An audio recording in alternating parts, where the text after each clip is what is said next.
Rich dad poor dad अध्याय 1 rich dad poor dad. Robert Kiyosaki के अनुसार मेरे दो डैडी थे, एक अमीर और दूसरे गरीब।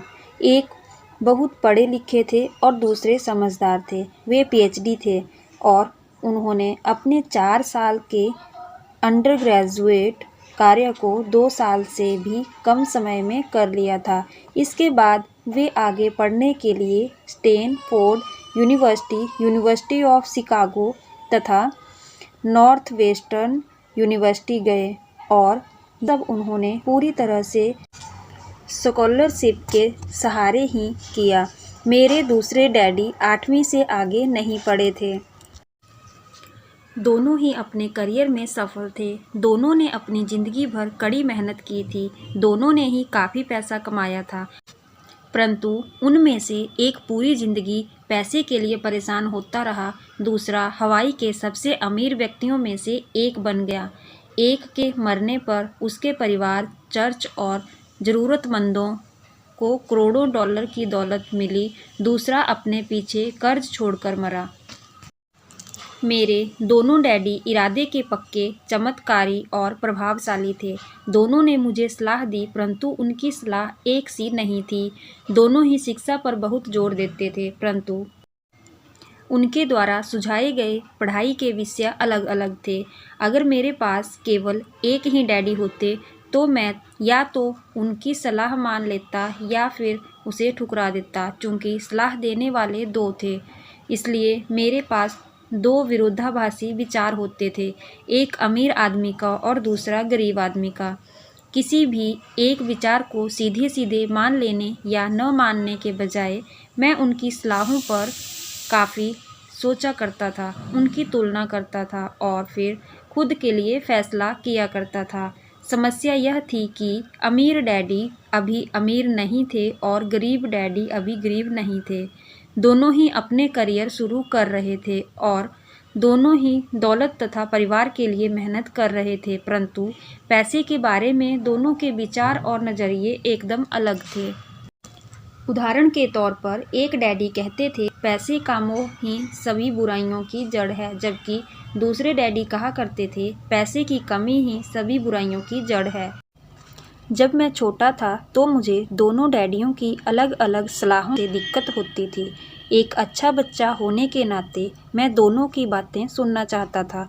परेशानी यह थी कि दोनों एक सी बातें नहीं कहते थे। उनके विचारों में ज़मीन आसमान का फ़र्क था, खासकर पैसे के मामले में। मैं लंबे समय तक यह सोचा करता कि उनमें से किसने क्या कहा, क्यों कहा और उसका परिणाम क्या होगा। मेरा बहुत सा समय सोच विचार में ही गुजर जाता था। मैं खुद से बार बार इस तरह के सवाल पूछा करता, उन्होंने ऐसा क्यों कहा, और फिर से दूसरे डैडी की कही हुई बातों के बारे में भी इसी तरह। काश मैं यह बोल सकता, हाँ वे बिल्कुल सही हैं, मैं उनकी बातों से पूरी तरह सहमत हूँ, या यह कहकर मैं सीधे उनकी बात ठुकरा सकता, बुड्ढे को यह नहीं पता कि वह क्या कर रहा है। चूँकि दोनों ही मुझे प्यारे थे, इसलिए मुझे खुद के लिए मजबूर होना पड़ा।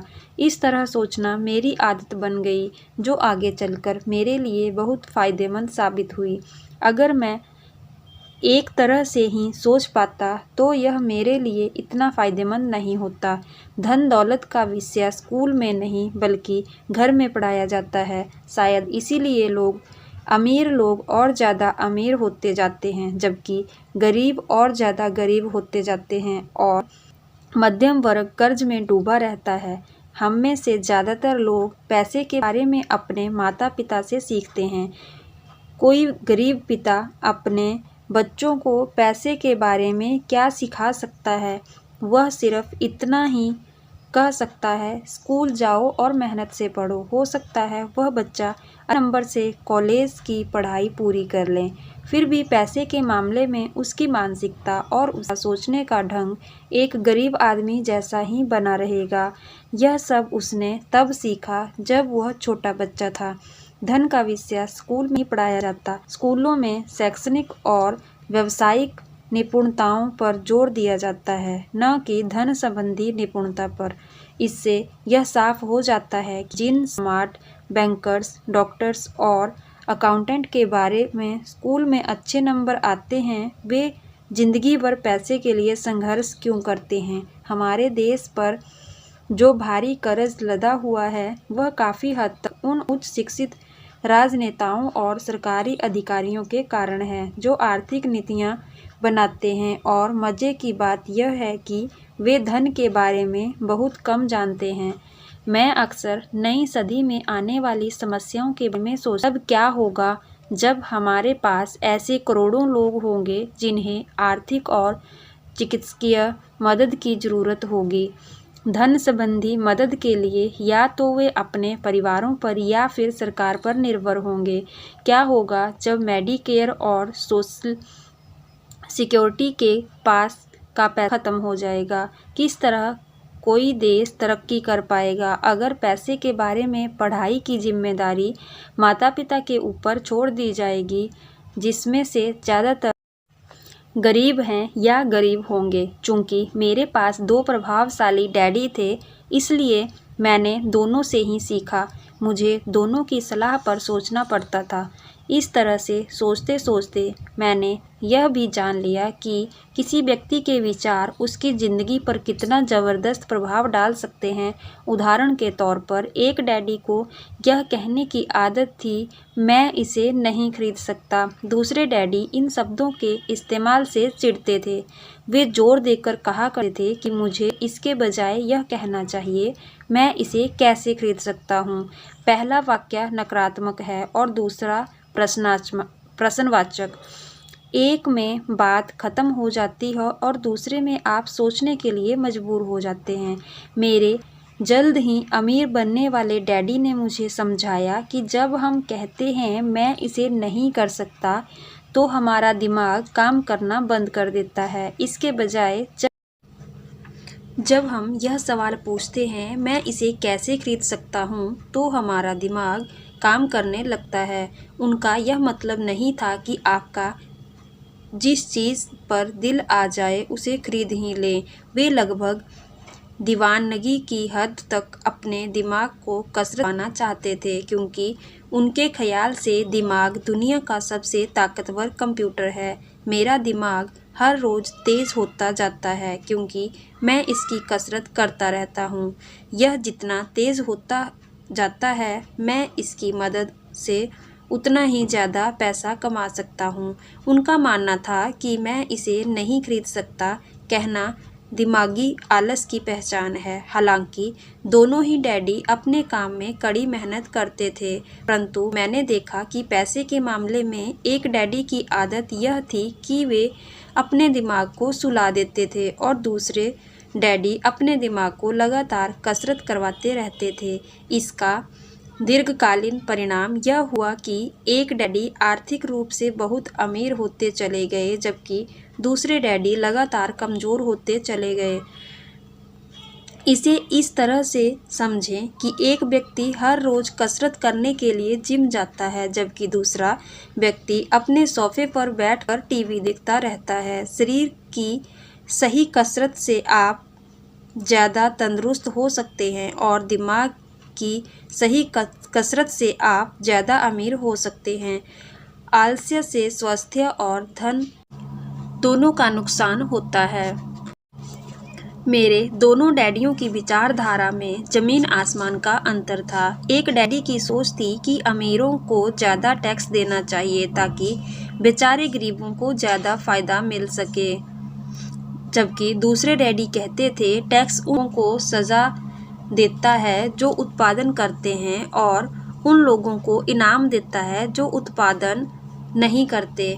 एक डैडी सिखाते थे मेहनत से पढ़ो ताकि तुम्हें किसी अच्छी कंपनी में नौकरी मिल जाए, जबकि दूसरे डैडी की सीख यह थी मेहनत से पढ़ो ताकि तुम्हें किसी कंपनी को खरीदने का मौका मिल जाए। एक डैडी कहते थे मैं इसलिए अमीर नहीं हूँ क्योंकि मुझे बाल बच्चों को पालना पड़ता है। दूसरे डैडी कहते थे मुझे इसलिए अमीर बनना है क्योंकि मुझे बाल बच्चों को पालना है।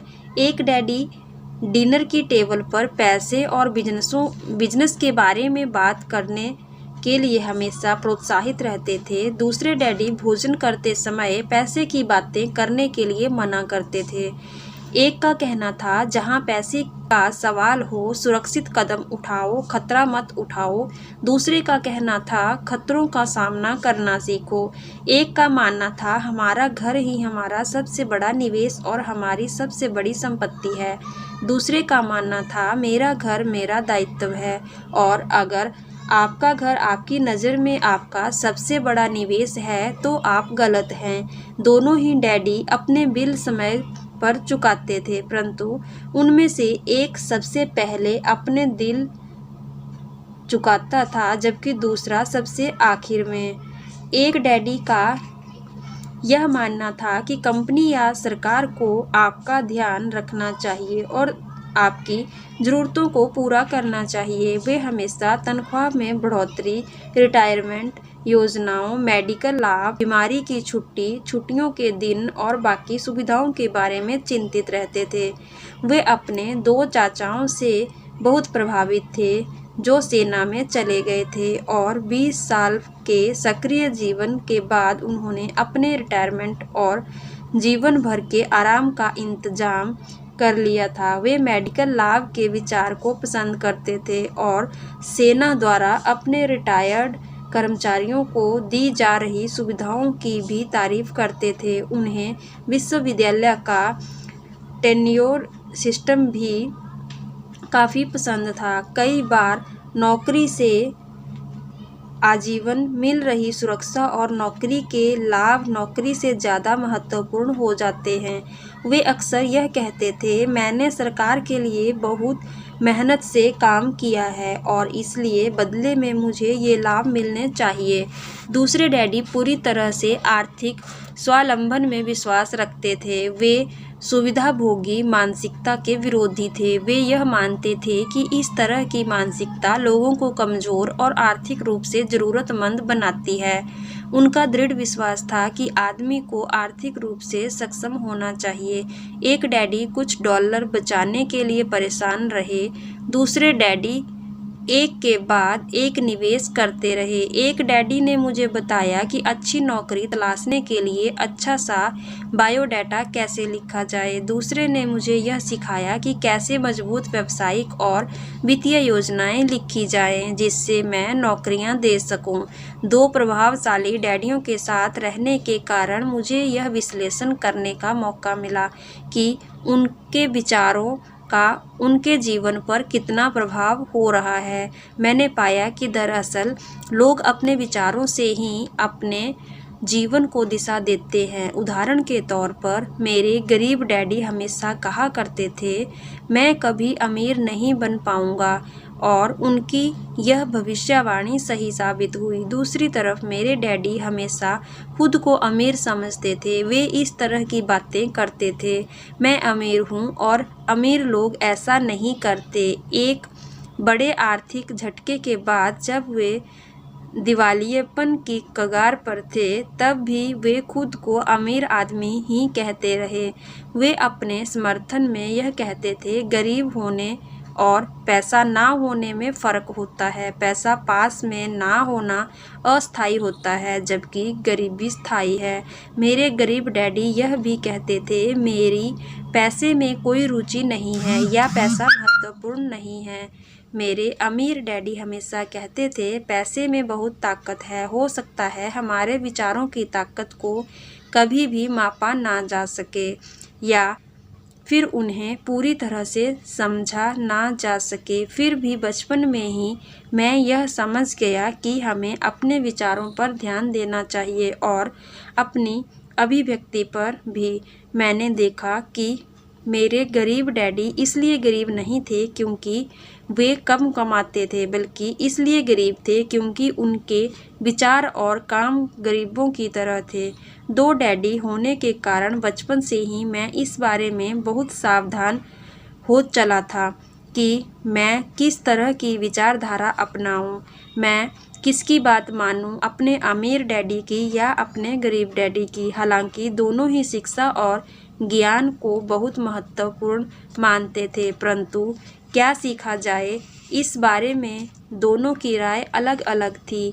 एक चाहते थे कि मैं पढ़ाई में कड़ी मेहनत करूं, डिग्री लूं और पैसे कमाने के लिए अच्छी सी नौकरी ढूंढ लूं। वे चाहते थे कि मैं एक पेशेवर अधिकारी, वकील या अकाउंटेंट बन जाऊं या MBA कर लूं। दूसरे डैडी मुझे प्रोत्साहित करते थे कि मैं अमीर बनने का रहस्य सीख लूं, यह समझ लूं कि पैसा किस तरह काम करता है और यह जान लूं कि इससे अपने लिए कैसे काम लिया जाता है। मैं पैसे के लिए काम नहीं करता, इन शब्दों को वे बार बार दोहराया करते थे।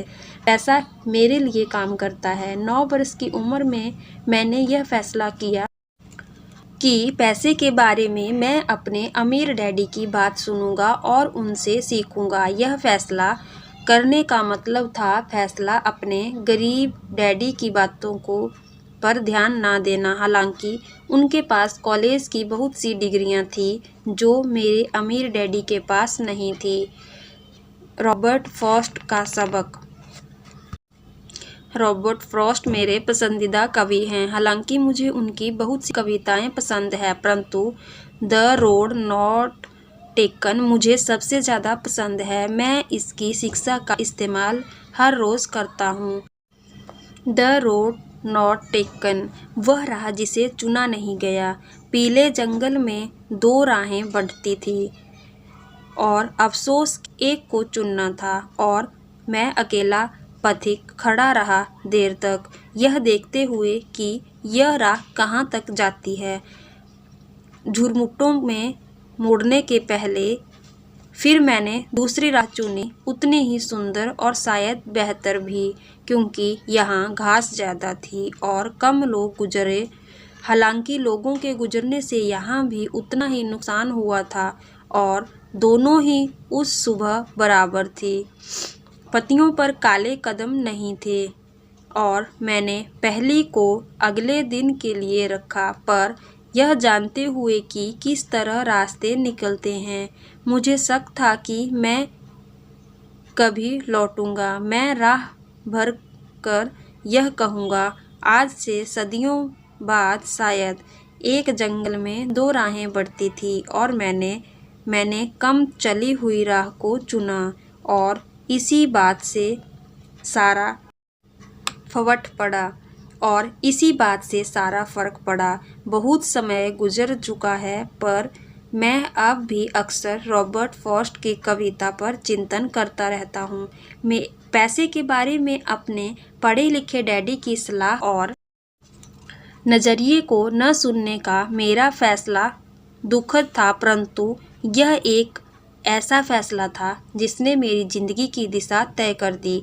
एक बार मैंने यह फैसला कर लिया कि मुझे किसकी बात सुननी है, तो उसके बाद मेरी धन संबंधी शिक्षा शुरू हो गई। मेरे अमीर डैडी ने मुझे 30 साल से भी ज़्यादा समय तक सिखाया, जब तक कि मेरी उम्र 39 साल नहीं हो गई और इसके बाद उन्होंने सिखाना बंद कर दिया। उन्होंने यह देख लिया कि मैं वह सब समझ चुका हूँ जो वे मेरी मोटी बुद्धि में भरने की कोशिश कर रहे थे। पैसा एक तरह की ताकत है, परंतु इससे भी बड़ी ताकत है वित्तीय शिक्षा। पैसा तो आता और जाता रहता है, परंतु अगर आप यह जानते हैं कि पैसा किस तरह से काम करता है, तो आप ज़्यादा ताकतवर हो जाते हैं और आप दौलत कमाना शुरू कर सकते हैं। केवल सकारात्मक चिंतन से ही समस्या हल नहीं हो सकती, क्योंकि ज़्यादातर लोग स्कूल में पढ़ते हैं और वहाँ वे कभी यह नहीं सीख पाते कि पैसा किस तरह से काम करता है, इसलिए वे पैसे के लिए काम करने में अपनी सारी ज़िंदगी बर्बाद कर देते हैं। मेरी शिक्षा जब शुरू हुई थी तब मैं केवल 9 साल का था और इसी तरह मेरे अमीर डैडी ने मुझे जो पाठ पढ़ाए थे वे बहुत आसान थे और सारी बातों को छोड़कर विचार किया जाए तो उन्होंने मुझे 30 सालों तक कुल 6 महत्वपूर्ण पाठ पढ़ाए। यह पुस्तक उन्हीं 6 पाठों के बारे में है और इसे भी उतना ही आसान बनाने की कोशिश की गई है जितना कि मेरे अमीर डैडी ने इन्हें मेरे लिए आसान बनाया था। यह पाठ आपके लिए जवाब की तरह नहीं लिखे गए हैं बल्कि मार्गदर्शन की तरह लिखे गए हैं। ऐसे मार्गदर्शक जो ज़्यादा अमीर बनने में आपकी और आपके बच्चों की मदद करेंगे, चाहे बदलती हुई इस अनिश्चित दुनिया में कुछ भी होता रहे।